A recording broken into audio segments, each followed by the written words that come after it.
Hey, today we have something very new for us, and honestly, I'm very excited about it. This summer, we were fortunate, we were blessed enough to be able to send out from Eagleville Bible Church, not one, not two, but three different mission trips to three different locations. Two of which came from our youth group, one of which went to Dayton, Ohio, and then the other one went to Knoxville, Tennessee. Our adult ministry sent out a trip to Honduras just last month. So these first two youth trips, honestly, they're something I have been working on and working towards for the last couple of years, to be able to delegate with my adult leaders and honestly be able to take a week-long mission trip without the youth pastor.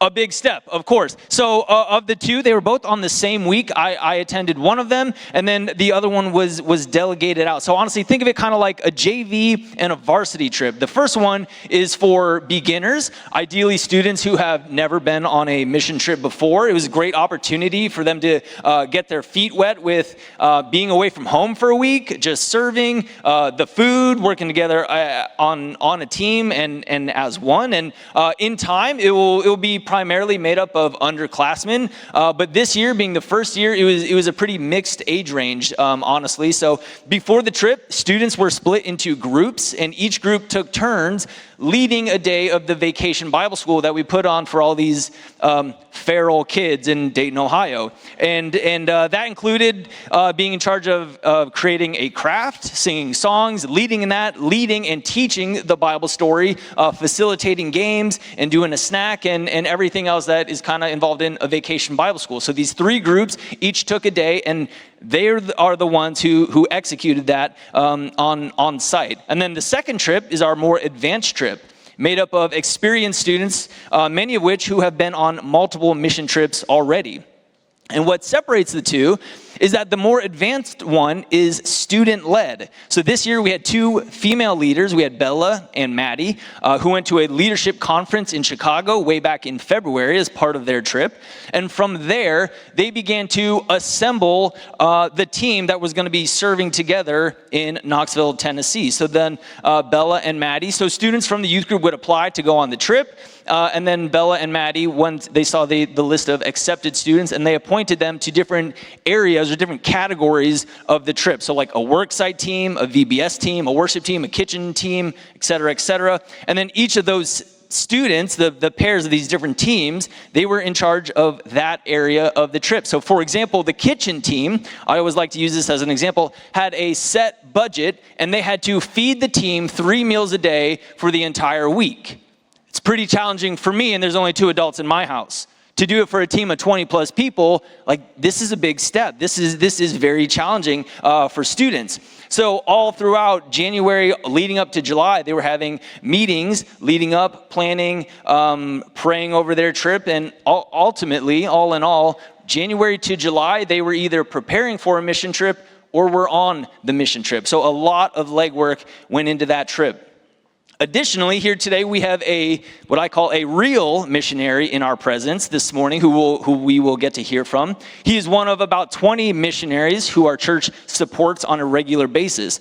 And honestly, if you haven't before, I want to invite you over to our chapel right across the hall. On any given week, go see the bulletin boards in there. We have a world map, and then we have pins of where our missionaries that we as a church are supporting, where they are in the world. And then the bulletin board next to it is a lot of updates. Their quarterly, monthly newsletter that they send to us as a church, we hang them up there. So that is a great way to add them to your prayer list and see where we are supporting missionaries quite literally around the world. So we have Marlene Brawler to thank for that, and she does a great job keeping up with that. So every few weeks, stop on in the chapel and see these updates from these missionaries that we support. And from time to time, this isn't news. You see them here in church from periodically, they'll come and give a little update. So today we have Jonathan Morton in our midst. And then after second service, I want to invite you to stick around. He's going to be doing a talk back session, a little Q&A with a luncheon after service. So, yeah. Aiden, come on up. That brings us to this morning. We get to hear from Aiden. He went on our Dayton mission trip, and we're going to see how the Lord used him and worked in his life. So give Aiden a round of applause.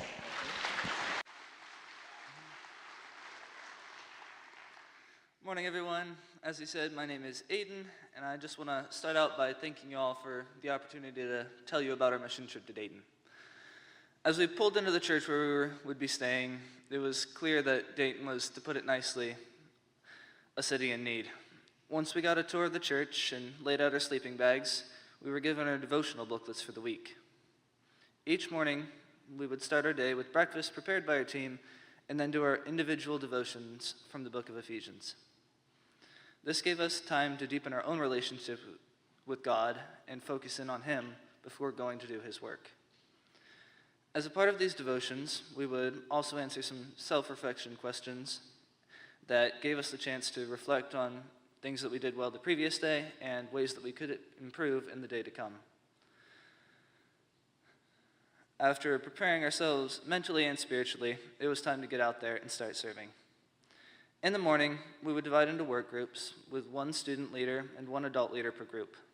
This was cool because it gave each student an opportunity to get out of their comfort zone, practice their leadership skills, and make decisions on behalf of a group. After divvying up the tasks, we all got to work, repairing, building, and painting. Dayton is home to a number of refugees from different parts of Africa, many of whom are struggling to integrate into a fast-paced American society. We did several home projects for a few men from Sudan with the help of two organizations, namely Leader Treks and No Longer Strangers. We were able to lighten the loads of some of these people by taking care of many upkeep and house maintenance projects. These organizations also work directly with the people, helping them find work, teaching them how to pay bills, and they also offer Bible studies and tutoring programs. It was not the work itself that was amazing, though. It was the impact it had on the people in the community that was truly inspiring. Seeing the smiles on the homeowners' faces and hearing how grateful and happy they were was a reward in and of itself. It was also amazing to see how people from the area took notice of the work we were doing.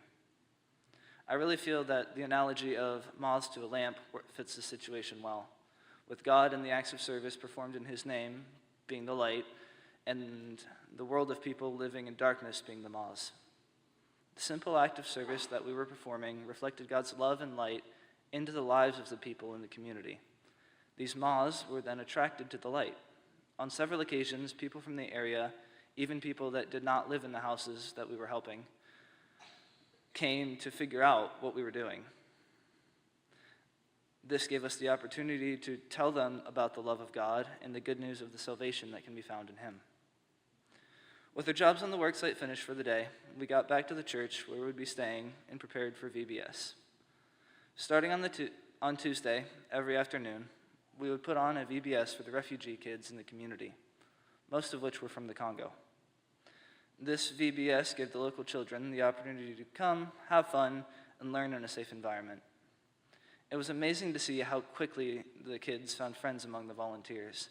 Within a couple of minutes of their arrival, most of us were busy giving piggyback rides and playing with the kids.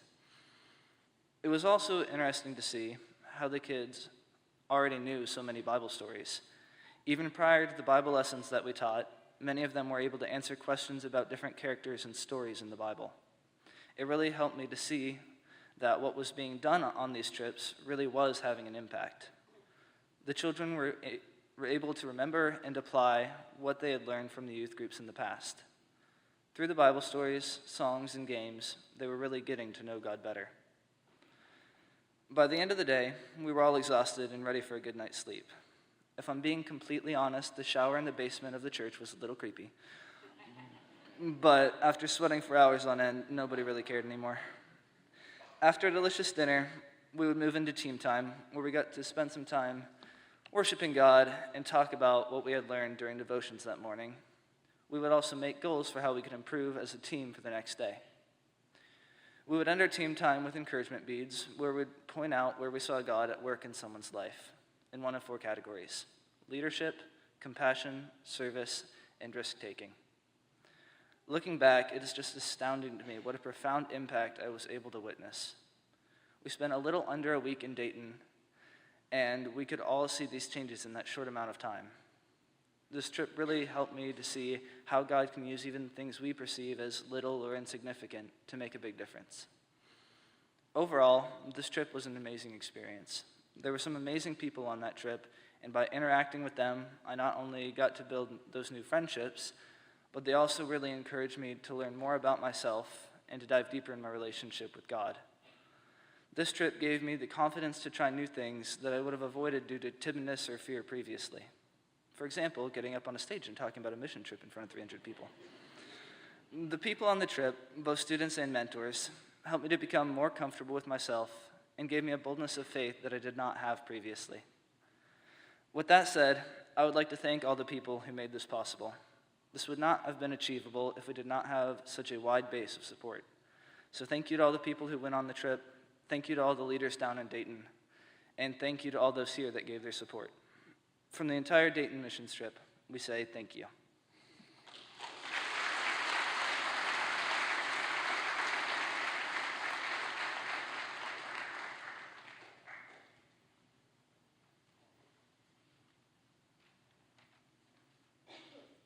Good morning. For those of you who don't know me, I'm Isabella Futchko, and I'm currently a senior at Geneva High School. And this summer, I was blessed to not only attend the mission trip to Knoxville, Tennessee, but also serve as one of the student leaders. As a student leader, my co-lead Maddie Starr and I started planning ahead months in advance.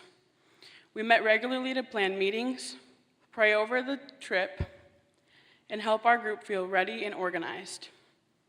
One of the things Maddie and I came up with before we left was our trip motto: there is a purpose in every task you do and every relationship you create.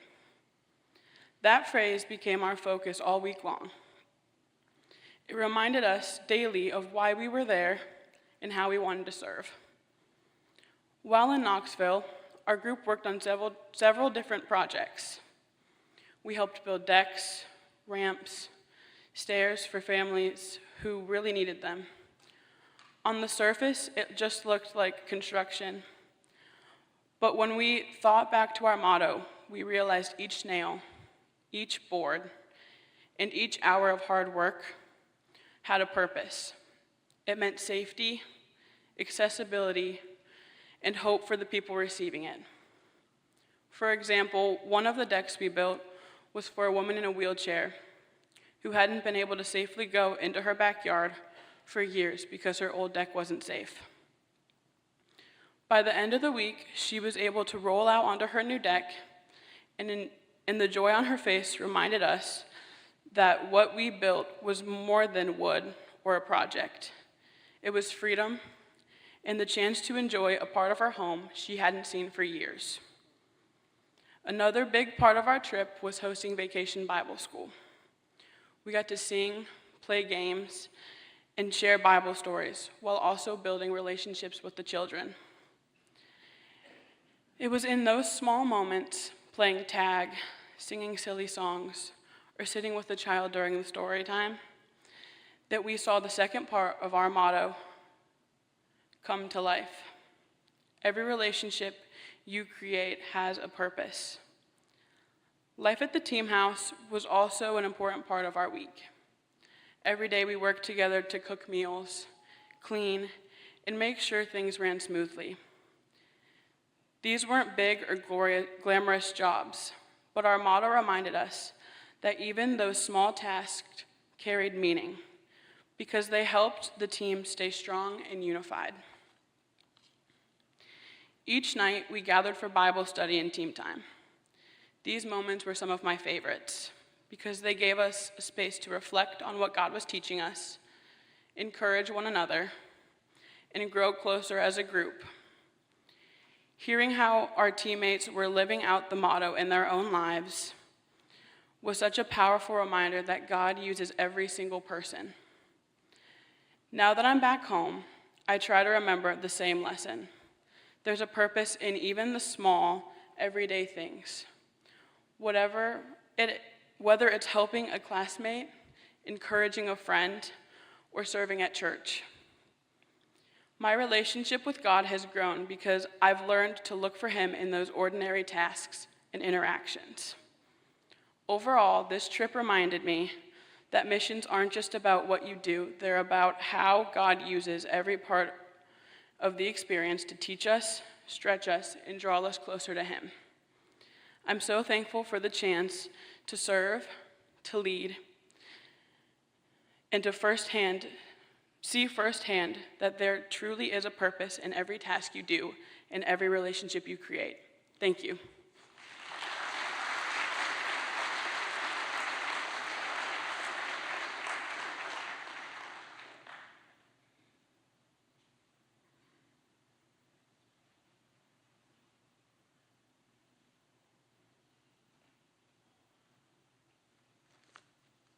Good morning. These kids are hard to follow.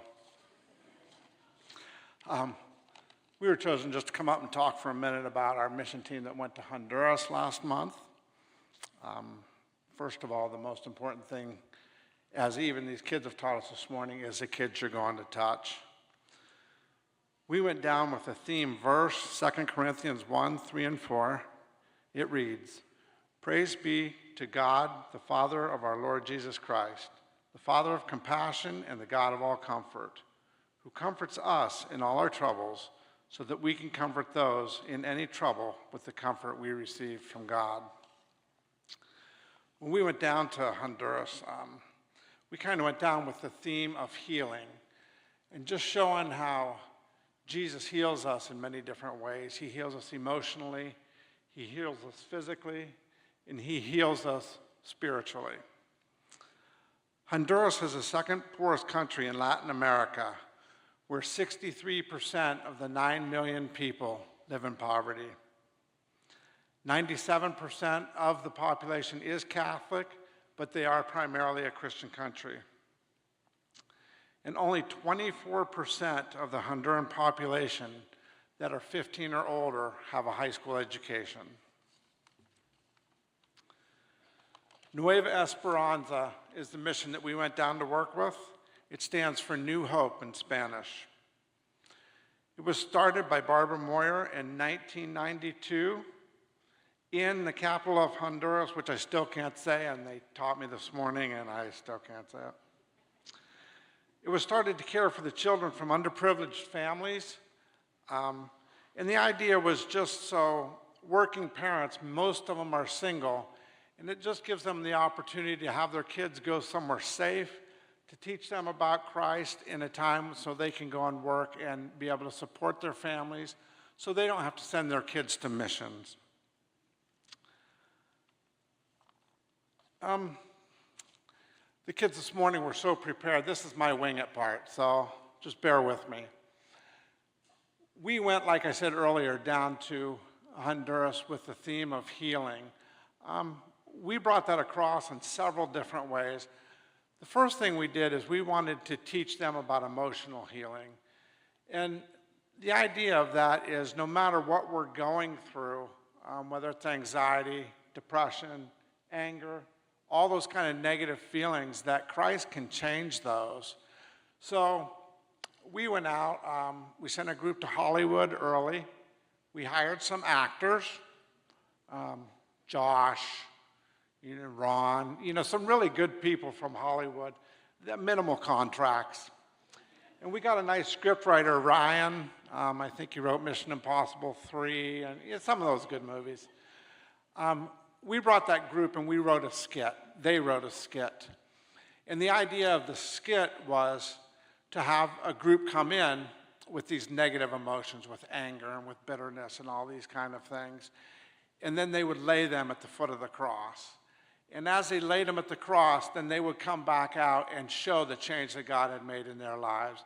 From bitterness to joy, from angry to happy, from maybe depression and anxiety to a self-confidence, and to just share those kind of emotional changes that God can make in our life. The second thing we tried to do is to teach the physical healing that Christ can do in our lives. We read all through the Bible how God healed the leper, healed the blind, healed the sick, raised the dead. So we wanted to show them, an earthly part of that right today and how we can make a difference.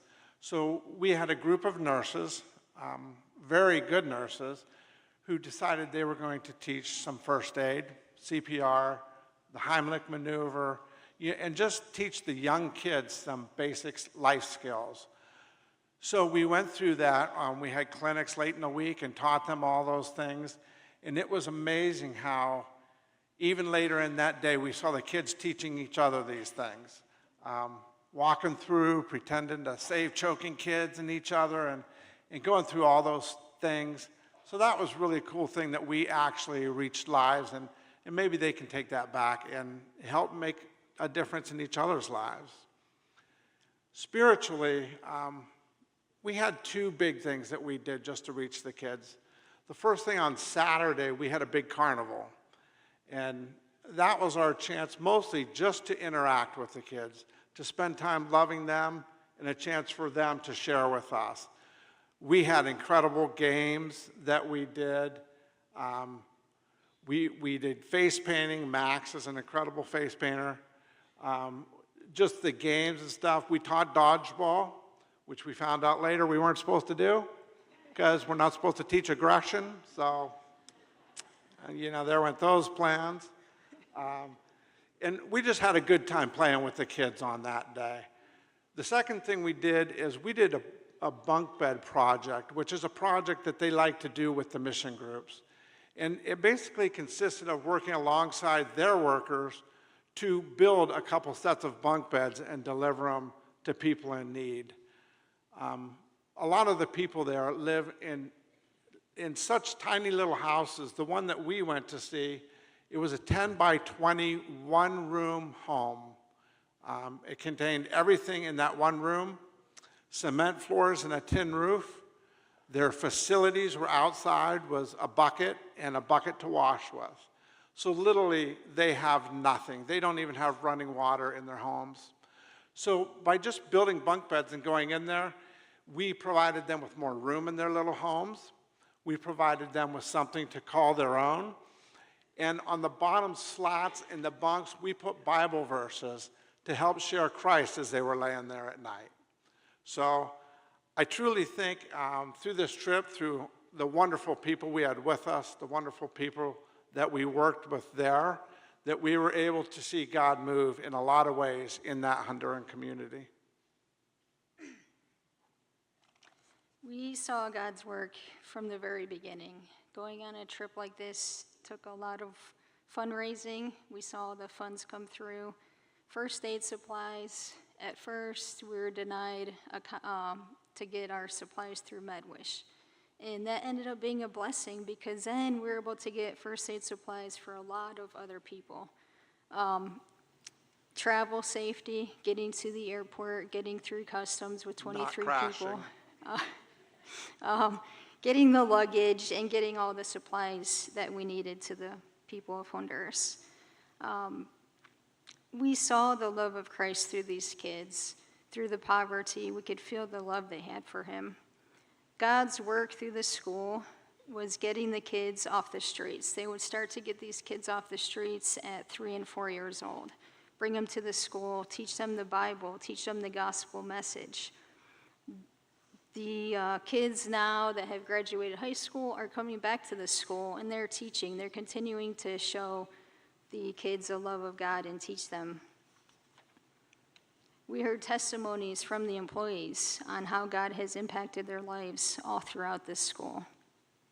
We saw God's work through our entire team, everyone working together selflessly, compassionately, the bond we created and the lifelong friendships we all developed.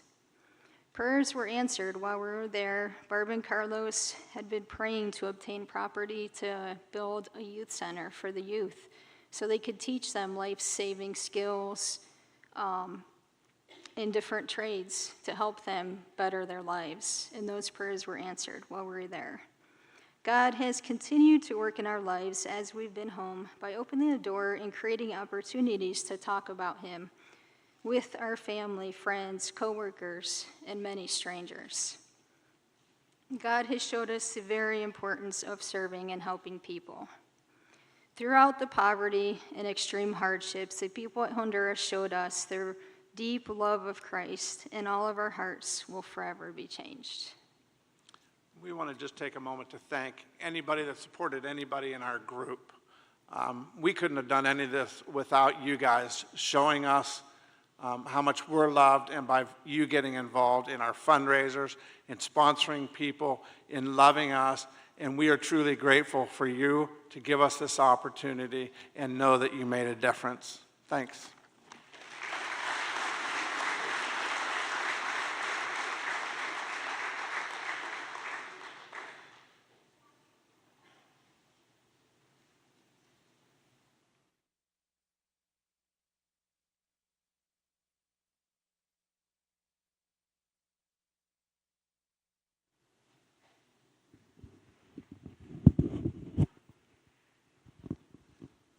Okay, I'd just like to introduce Jonathan Morton, a missionary we've supported for a lot of years, and he's going to give us a report on what's been going on.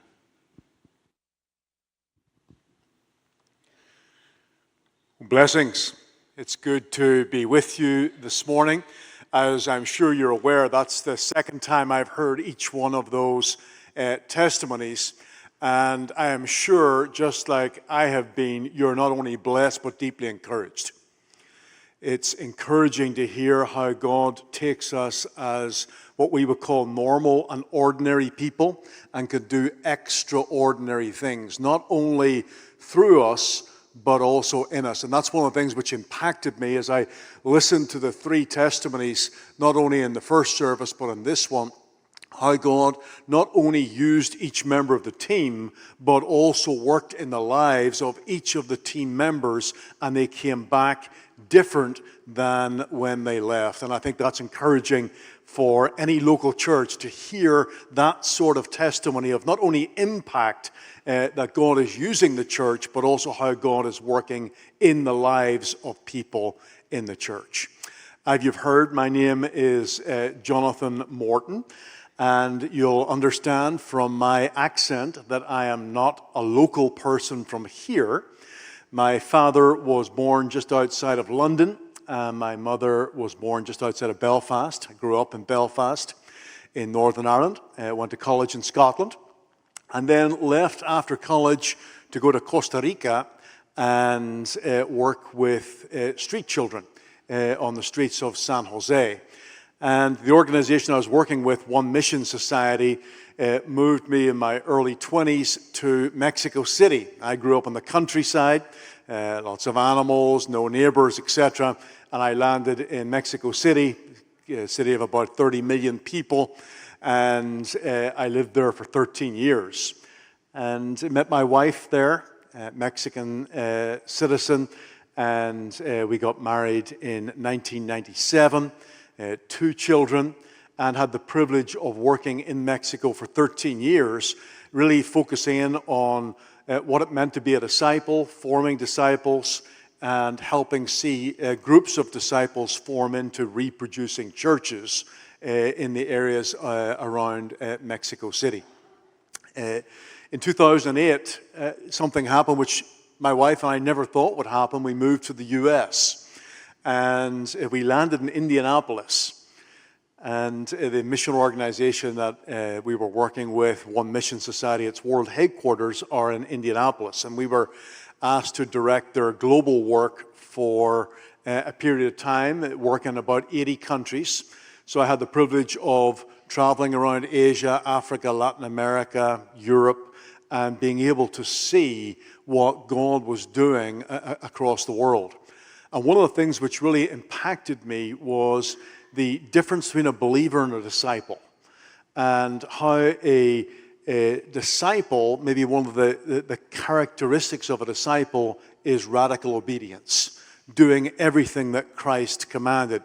And I began to understand, I'm still scratching the surface of this, that our commandment was to make disciples. And I began to try and learn more about that, and still in that process. During that time, I saw movements of disciples which were tens of thousands strong. And they were multiplying, and disciples were making disciples, and neighborhoods and areas were being changed, and began to see that not only in Africa, Latin America, Europe, but in all parts of the world, and began to feel a call in my own life, and Lupita was feeling the same thing. So after 8 years of that global role with One Mission Society, we really felt God was asking us to resign from that, to step aside, and to start a new organization which would focus on discipleship and the reproduction of disciples in the Hispanic culture, both here in the U.S.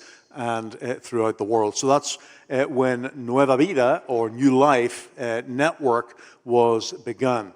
And you can see up on the screen there, it's a very simple mission statement. It's just going to click up there. Red Nueva Vida, or New Life Network, forms and reproduces disciples of Jesus. That's in the core what we do. We're really called not just that people will come to know Christ, but people will be taught, shaped, and know how to live the life that Jesus has for them in the midst of day-to-day struggles, challenges, and opportunities. So, forms and reproduces disciples of Jesus, healthy churches, and faithful, prepared servant leaders in the Hispanic people around the world. So that's what we are called to be. That's our lifelong passion in New Life Network. Let me share with you, I know sometimes mission statements can seem a little bit abstract. Let me share with you the testimony of one lady who's going to be up on the screen just now. The lady on the left, Lupita, is my wife. And the lady beside her is a disciple of Lupita. Lupita discipled her as part of a discipleship group, and that started in 2016. Olga, originally from Mexico, now an American citizen, she and her husband tried to help her niece. The niece didn't have anywhere to live, so Olga invited her into their home. Olga began to take care of her, minister to her, etc. And the niece became pregnant after about 6 months. And Olga helped her through the pregnancy when the baby was born, helped her with the birth of the baby, etc. About 6 months after the baby was born, Olga found out that the father of the child was her husband. And life-shattering, that her husband had an affair with her niece, and her husband was demanding that she be okay with that, remain in the home, etc. And Olga moved out of the home. But there was a level of anger, a level of bitterness, a desire for revenge that was eating Olga alive. And she began to look in different areas to try and just calm that anger or fulfill a need that she couldn't even articulate herself. And the Lord placed her in our path, and she was able to come to know Christ. And she began to take the discipleship process that we have. It's about a 2-year process. It's every week, it's sequential, it's step by step, it's basic spiritual practices, dealing with your past, looking to the future, growing and reproducing yourself as a disciple in others. So when we got about 3 months into that and we're looking at dealing with the past, this all came out. And that's why it's at the beginning of the discipleship process, because if it doesn't come out at the beginning, it comes out at the end, and you have to deal with it sometime. So she began to look, and to cut a long story short, she learned what forgiveness was.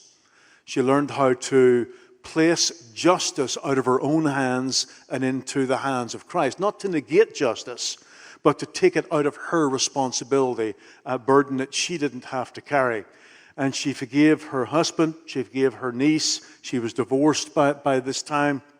And she began to grow as a disciple.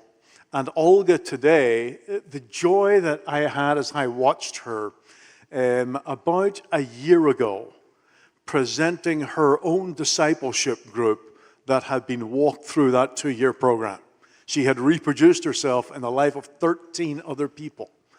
And she had not only seen them come to know Christ, she had brought them through the same restorative, building process, reproductive process that she had gone through. And I now know that 4 of her disciples have their own discipleship groups as well. So she is now at the 3rd generation of that discipleship process and a leader in the mother church that we began in Indianapolis. Let me share with you the next slide a little bit about our history as an organization. As I said, I had the privilege of working with One Mission Society until 2015, felt the Lord's calling to leave there, and we started in 2016 the mother church of Red Nueva Vida, or New Life Network. And we started in Indianapolis, and that really surprised me because I was expecting God to immediately send us back to Mexico. It's a lot easier to plant discipleship groups and churches in Mexico City if you're doing it amongst Hispanic people. Mexico City's got 25 million people, and they're all living shoulder to shoulder. And we weren't expecting to be called to stay in Indianapolis, but that's what God did. And we began to see people come to know Christ in Indianapolis. A discipleship group formed. That grew into a church. And then in 2018, we saw the first daughter church from that. So the church planting a church. And then in 2021, the granddaughter church, church planting a church that plants a church. And next year, we expect to see that first 4th generation church as the network increases, not only in Indianapolis, but in different parts of the world. Let's move forward. Basically, here's what we do. New Life Network, every organization, church has a process. This is our process. The People of Peace is just going out and sharing the love of Christ, sharing our own Jesus story. Each one of us has a story of God's grace in our own lives. And as part of the discipleship process, we train people to just share their Jesus story, 30 seconds or less, 2 minutes or less, and be able to share about what their life was like before, how Jesus came in, and how their life has been transformed. So as people come to know Christ, they move into that discipleship process, being not only a believer, but an obedient follower of Jesus. And part of that is reproducing themselves in the lives of others. And then as they come out of the discipleship process, there's a training process as well. And part of that is done through Asbury Seminary. That's where I attended, so the contacts were there. And they asked us, would you be willing to write a training program for Hispanics in Spanish? And we were able to write 2 one-year courses, one on how to plant a church, very practical. You can't graduate unless you start a church. And then the second one, how to be involved in pastoral ministry.